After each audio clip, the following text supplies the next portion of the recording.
Chapter 11. The Nine Situations. Sun Zhu said, "The art of war recognizes 9 varieties of ground: dispersive ground, facile ground, contentious ground, open ground, ground of intersecting highways, serious ground, difficult ground, hemmed-in ground, desperate ground. When a chieftain is fighting in his own territory, it is dispersive ground. When he has penetrated into hostile territory, but to no great distance, it is facile ground. Ground the possession of which imports great advantage to either side is contentious ground.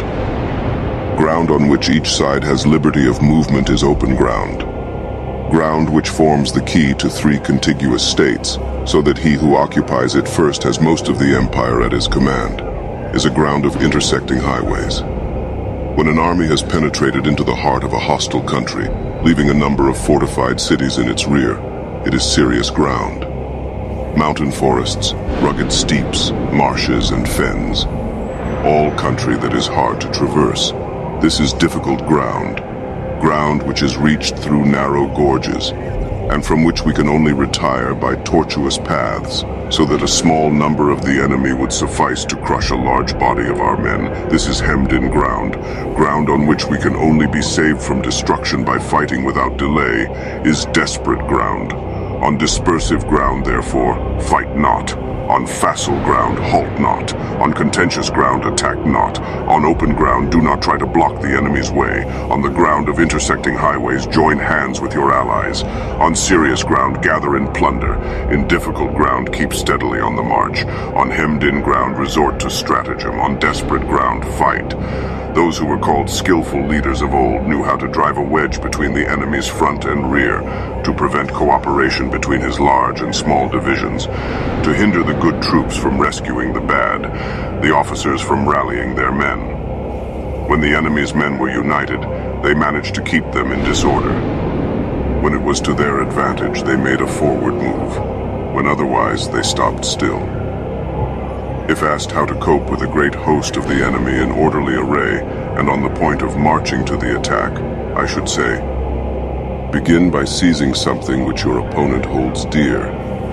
Then he will be amenable to your will. Rapidity is the essence of war.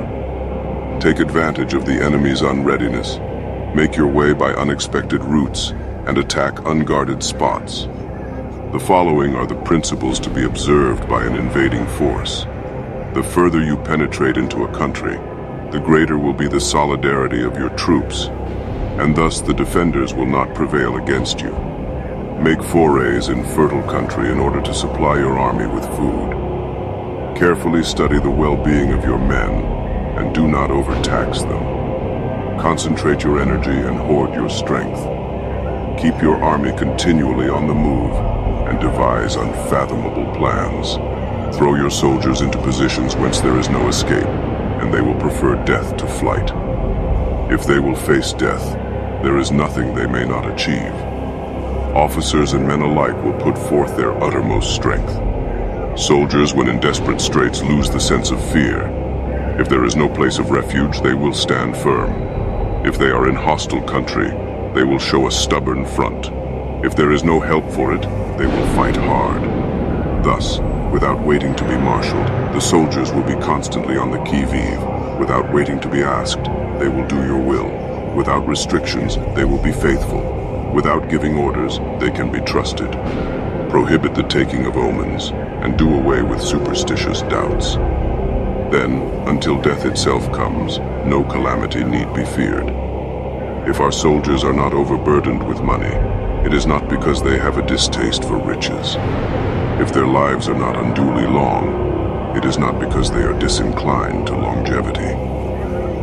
On the day they are ordered out to battle, your soldiers may weep, those sitting up bedewing their garments, and those lying down letting the tears run down their cheeks. But let them once be brought to bay, and they will display the courage of a Chu or a Kuei. The skillful tactician may be likened to the Shuaijian. Now the Shuaijian is a snake that is found in the Cheng Mountains. Strike at its head, and you will be attacked by its tail. Strike at its tail, and you will be attacked by its head. Strike at its middle, and you will be attacked by head and tail both.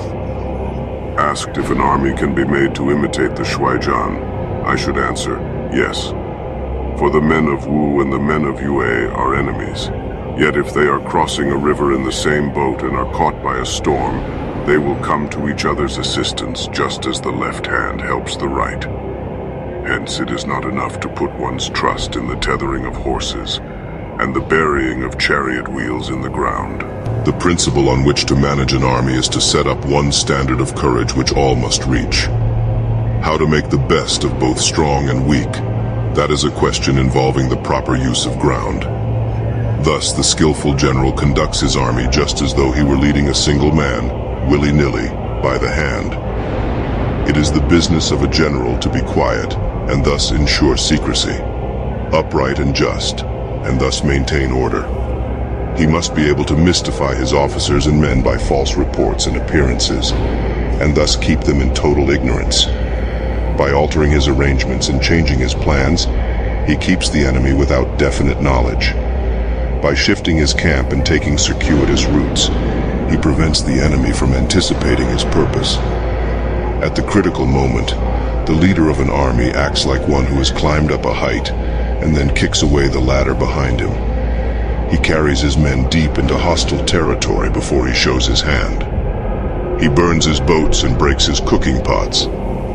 Like a shepherd driving a flock of sheep, he drives his men this way and that, and nothing knows whither he is going. To muster his host and bring it into danger. This may be termed the business of the general. The different measures suited to the 9 varieties of ground, the expediency of aggressive or defensive tactics, and the fundamental laws of human nature. These are things that must most certainly be studied. When invading hostile territory, the general principle is that penetrating deeply brings cohesion.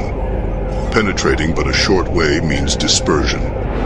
When you leave your own country behind and take your army across neighborhood territory, you find yourself on critical ground. When there are means of communication on all 4 sides, the ground is one of intersecting highways. When you penetrate deeply into a country, it is serious ground. When you penetrate but a little way, it is facile ground. When you have the enemy's strongholds on your rear and narrow passes in front, it is hemmed-in ground. When there is no place of refuge at all, it is desperate ground. Therefore, on dispersive ground, I would inspire my men with unity of purpose. On facile ground, I would see that there is close connection between all parts of my army. On contentious ground, I would hurry up my rear. On open ground, I would keep a vigilant eye on my defenses. On ground of intersecting highways, I would consolidate my alliances. On serious ground, I would try to ensure a continuous stream of supplies. On difficult ground, I would keep pushing on along the road.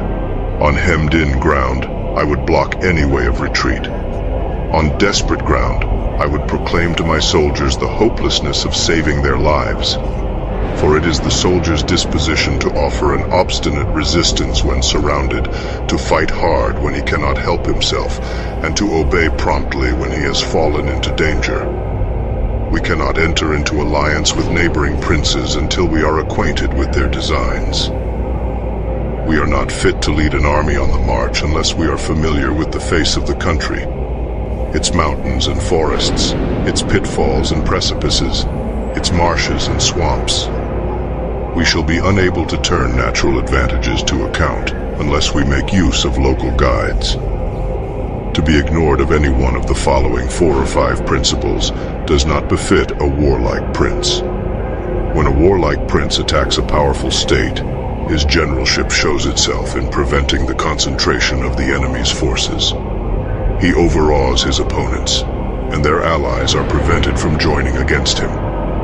Hence, he does not strive to ally himself with all and sundry, nor does he foster the power of other states. He carries out his own secret designs, keeping his antagonists in awe. Thus, he is able to capture their cities and overthrow their kingdoms, bestow rewards without regard to rule, issue orders without regard to previous arrangements, and you will be able to handle a whole army as though you had to do with but a single man. Confront your soldiers with the deed itself. Never let them know your design. When the outlook is bright, bring it before their eyes, but tell them nothing when the situation is gloomy. Place your army in deadly peril, and it will survive. Plunge it into desperate straits, and it will come off in safety. For it is precisely when a force has fallen into harm's way that is capable of striking a blow for victory. Success in warfare is gained by carefully accommodating ourselves to the enemy's purpose. By persistently hanging on the enemy's flank, we shall succeed in the long run in killing the commander-in-chief. This is called ability to accomplish a thing by sheer cunning. On the day that you take up your command, block the frontier passes, destroy the official tallies, and stop the passage of all emissaries. Be stern in the council chamber so that you may control the situation. If the enemy leaves a door open, you must rush in. Forestall your opponent by seizing what he holds dear, and subtly contrive to time his arrival on the ground. Walk in the path defined by rule, and accommodate yourself to the enemy until you can fight a decisive battle. At first, then, exhibit the coyness of a maiden until the enemy gives you an opening. Afterwards, emulate the rapidity of a running hare, and it will be too late for the enemy to oppose you.